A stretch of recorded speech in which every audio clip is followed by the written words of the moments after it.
Hello friends, so today we are back again on day 3 of Navratri with one more nice and beautiful ritual which is followed across the country while celebrating Navratri.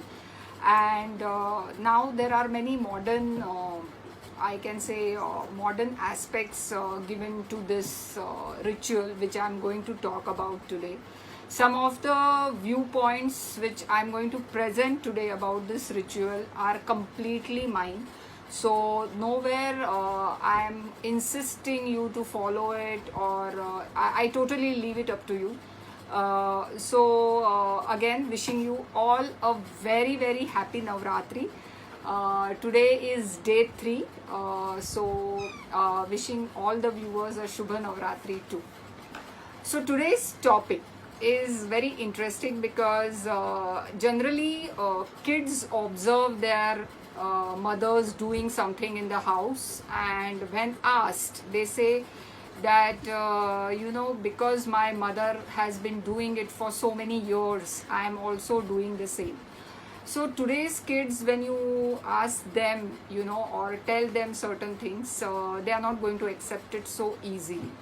So in their mode of understanding, let us begin how you can make them understand why are those 9 little girls invited in Navratri for having food, and why are they worshipped, almost worshipped. So when I say girl, it is called Kanya Pujan. Okay, Kanya means unmarried girl. Okay, and pujan means obviously a puja is done of that unmarried girl. When I use the word unmarried, very authentically, a girl who is in the age group of almost 2-3 years old till 10 years old, not more than that, not less than that. There is a scientific reason behind it, and which was followed in the olden days. Today I understand that due to lot of practical reasons these things cannot be followed. But when I use the word Kanya, or in India when they use the word Kanya, it is a girl who has not started with her periods. Okay, so as we understand that in India there is still a taboo about these things, these concepts.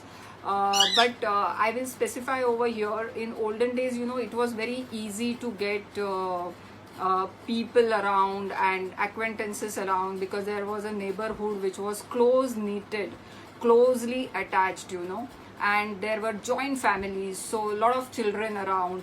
So all these things, how do we execute today is a real challenge. Okay, but nevertheless, so coming down to our concept of Kanya Puja, so generally girls who are in that age group of 2 to 10 are invited on a specific day. Now when I say specific day, there are many ways or there are many things which come into picture. So there are some who believe that every day or for the 9 days one girl can be called.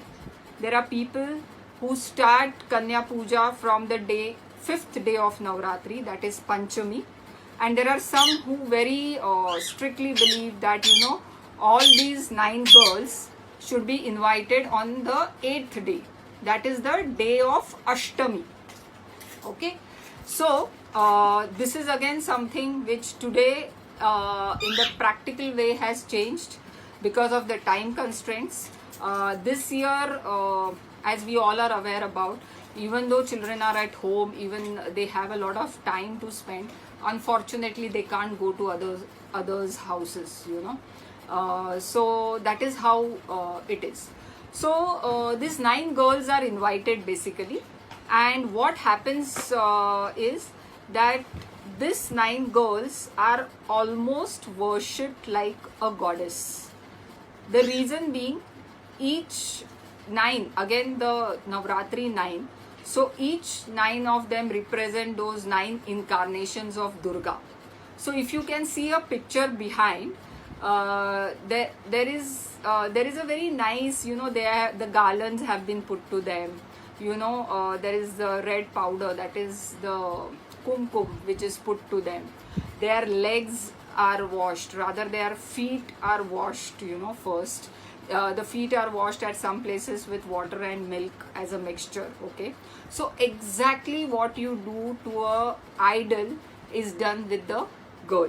Okay, then the girl is given very good food to eat, like there is sweets in that. So everything a small kid would like, okay, is served to the kid that day. And then nevertheless the girl is also gifted. Okay, so a small gift is given to her. Now friends, if you ask me that why 9 girls, and why the Kumarika, or why this kind of a ritual. So all these young girls, all this Kumarika, they are taken as the unmanifested energy. They are that strong energy which they have inside them. So what happens is that when you invite them to your place, you bring in that positivity in your place. That is the belief which go behind this ritual. Today, if you ask me, imagine, it is such a old ritual, or it is such a old culture which we have been following. I look at it that means a woman is so important that right from that tender age, she has to be protected, she has to be felicitated, she has to be, given that respect, So that is what I related to, And then how important is a woman, I don't have to explain it over here.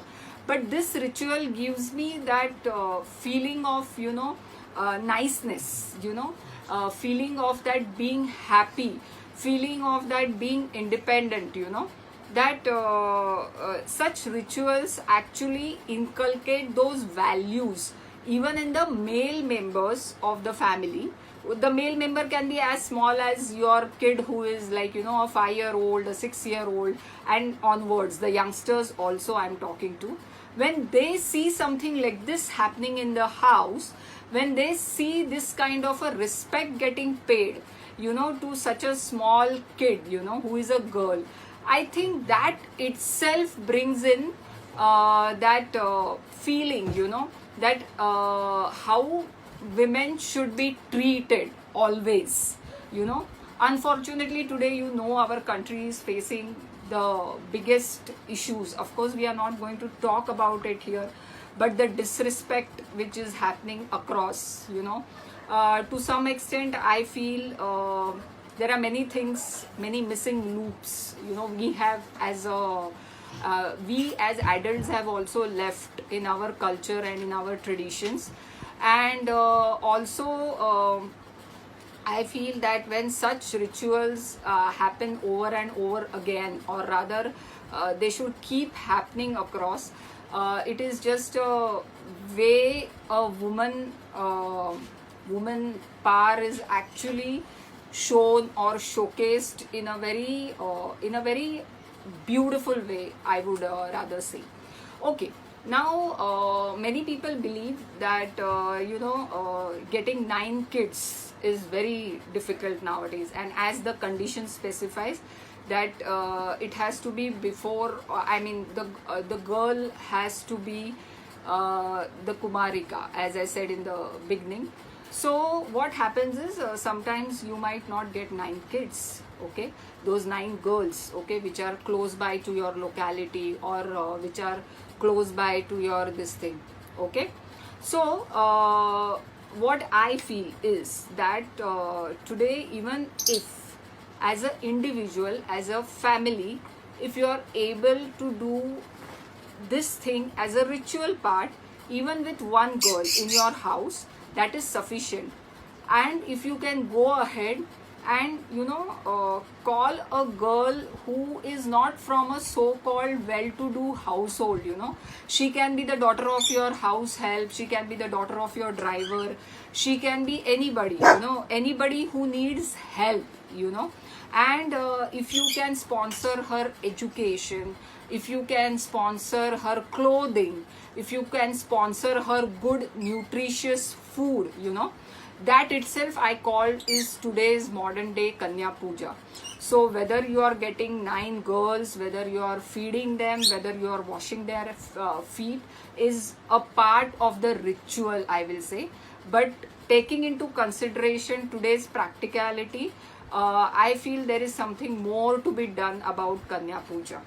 So similarly, many of my friends also practice this, that during these days of Navratri, they visit a girls' ashram, or they visit a girls' school, where they can distribute food for one day, where they can, talk about girl education, about the women health, So I feel there's a time that we bring in that modernity and we celebrate the Kanya Pujan.